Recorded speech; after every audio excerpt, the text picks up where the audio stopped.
Halo semuanya, selamat datang di channel Saat Teduh Bersama.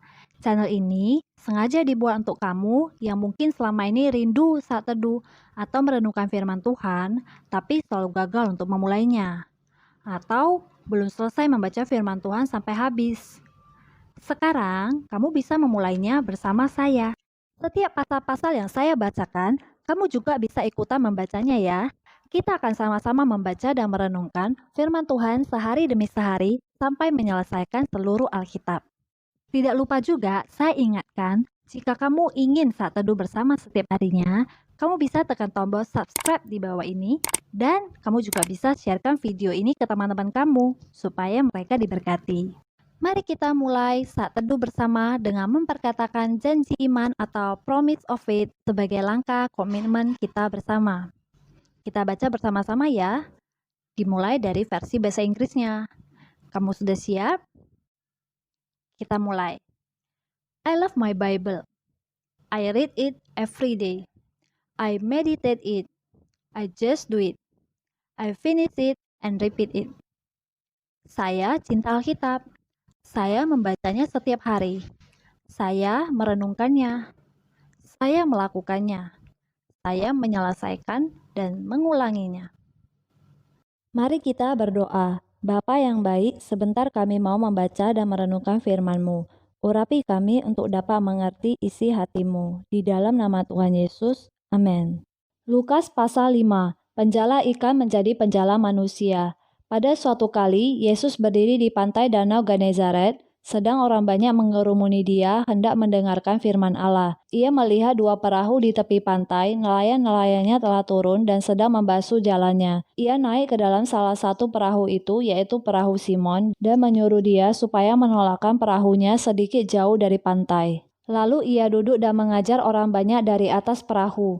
Setelah selesai berbicara, ia berkata kepada Simon, "Bertolaklah ke tempat yang dalam dan tebarkanlah jalamu untuk menangkap ikan." Simon menjawab, "Guru, telah sepanjang malam kami bekerja keras dan kami tidak menangkap apa-apa. Tetapi karena engkau menyuruhnya, aku akan menebarkan jala juga." Dan setelah mereka melakukannya, mereka menangkap sejumlah besar ikan sehingga jala mereka mulai koyak. Lalu mereka memberi isyarat kepada teman-temannya di perahu yang lain supaya mereka datang membantunya. Dan mereka itu datang, lalu mereka bersama-sama mengisi kedua perahu itu dengan ikan hingga hampir tenggelam. Ketika Simon Petrus melihat hal itu, ia pun tersungkur di depan Yesus dan berkata, "Tuhan, pergilah daripadaku karena aku ini seorang berdosa." Sebab ia dan semua orang yang bersama-sama dengan dia takjub oleh karena banyaknya ikan yang mereka tangkap. Demikian juga Yakobus dan Yohanes, anak-anak Zebedeus yang menjadi teman Simon. Kata Yesus kepada Simon, "Jangan takut, mulai dari sekarang engkau akan menjala manusia." Dan sesudah mereka menghela perahu-perahunya ke darat, mereka pun meninggalkan segala sesuatu lalu mengikut Yesus. Yesus menyembuhkan seorang yang sakit kusta.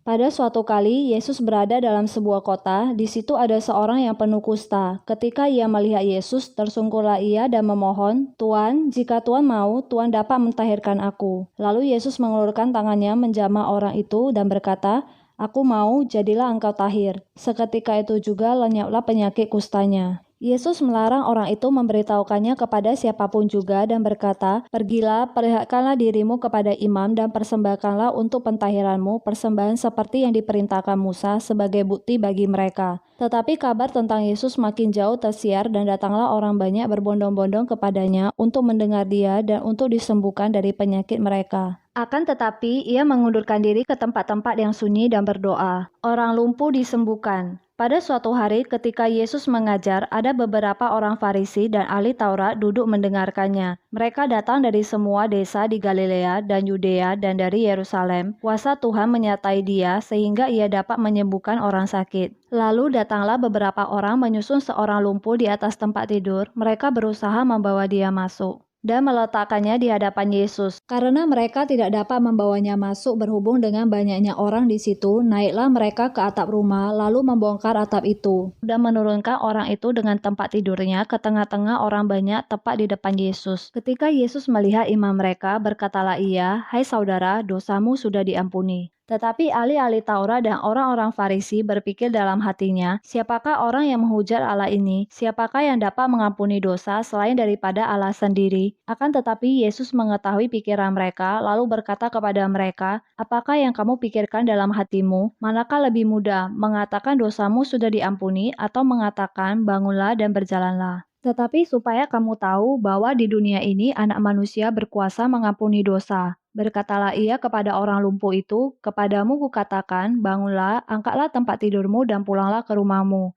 Dan seketika itu juga bangunlah ia di depan mereka, lalu mengangkat tempat tidurnya dan pulang ke rumahnya sambil memuliakan Allah. Semua orang itu takjub lalu memuliakan Allah dan mereka sangat takut. Katanya, hari ini kami telah menyaksikan hal-hal yang sangat mengherankan. Lewi pemungut cukai mengikut Yesus. Kemudian ketika Yesus pergi keluar, ia melihat seorang pemungut cukai yang bernama Lewi sedang duduk di rumah cukai. Yesus berkata kepadanya, ikutlah aku. Maka berdirilah Lewi dan meninggalkan segala sesuatu lalu mengikut dia. Dan Lewi mengadakan suatu perjamuan besar untuk dia di rumahnya dan sejumlah besar pemungut cukai dan orang-orang lain turut makan bersama-sama dengan dia. Orang-orang Farisi dan ahli-ahli Taurat bersungut-sungut kepada murid-murid Yesus katanya, mengapa kamu makan dan minum bersama-sama dengan pemungut cukai dan orang berdosa? Lalu jawab Yesus kepada mereka katanya, bukan orang sehat yang memerlukan tabib tetapi orang sakit. Aku datang bukan untuk memanggil orang benar tetapi orang berdosa supaya mereka bertobat. Hal berpuasa.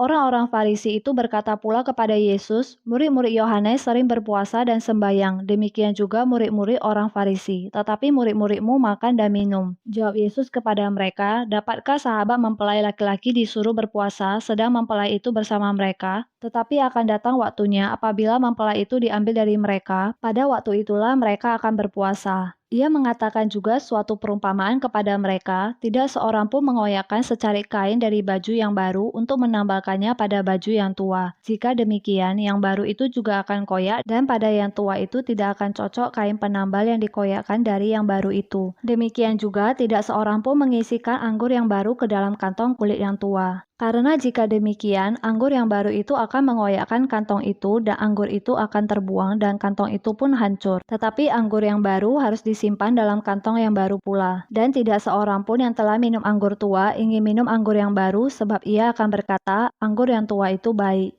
Kita sudah selesai membacakan satu pasal hari ini. Hore! Selamat untuk kita semua. Sekarang waktunya kita menuliskan apa rema yang kita dapatkan dan juga aplikasi yang bisa kita lakukan dalam kehidupan kita sehari-hari dari perenungan yang kita baca tadi. Rema dan aplikasi yang akan kita tuliskan, saya beri judul Self-Care Check-in. Kenapa demikian? Karena saya mau setelah kita membaca dan merenungkan firman Tuhan, kita secara pribadi dan dalam keadaan sadar, kita menuliskan hasil dari perenungan firman Tuhan yang kita dapatkan di buku atau di dalam catatan pribadi kita masing-masing. Ini bukan sekedar mencatat loh ya, ingat janji iman kita di awal tadi. Setelah membaca dan merenungkan, kita mau melakukan firman Tuhan. Apa itu rema? Rema itu adalah perkataan Tuhan secara spesifik kepada orang tertentu dengan kebutuhan tertentu. Biasanya mengambil ayat tertentu. Tapi di sini bisa juga kita langsung menuliskan saja rema yang kita dapatkan dengan bahasanya kita sendiri. Dan berikut aplikasi. Apa itu aplikasi? Aplikasi adalah melakukan atau mempraktekkan sesuatu yang kita mengerti. Jadi di sini sesuatu yang mau kita lakukan, cukup tuliskan satu saja.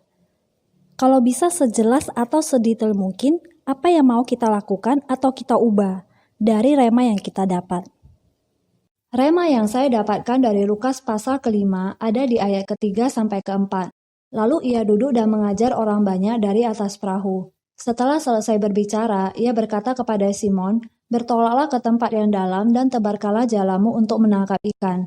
Dari kalimat setelah selesai berbicara, ia berkata kepada Simon bla bla bla, kita tahu endingnya. Yesus sebenarnya sedang menjawab kebutuhannya Simon. Saya mikir ya, Yesus itu benar-benar luar biasa deh hatinya.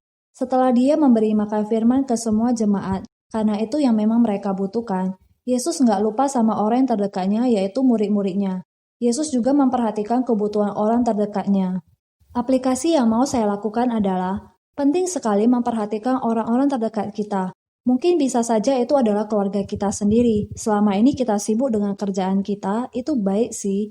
Atau selama ini kita sibuk dengan mengerjakan mimpi-mimpi kita, atau kita sedang membangun atau mengembangkan sesuatu, atau sebagainya. Itu semuanya baik dan harus kita lakukan dengan penuh tanggung jawab.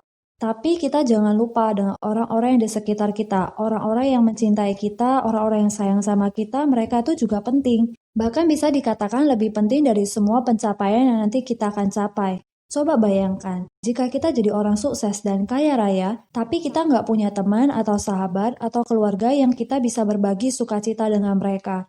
Apalah arti kesuksesan kita? Apa nih tema dan aplikasi yang kamu dapatkan? Tema dan aplikasi dari kamu bisa tuliskan di dalam kolom komentar di bawah ini ya, agar saya dan teman-teman yang lain bisa diberkati. Mari kita akhiri pembacaan firman Tuhan hari ini dengan doa. Mari kita bersatu di dalam doa.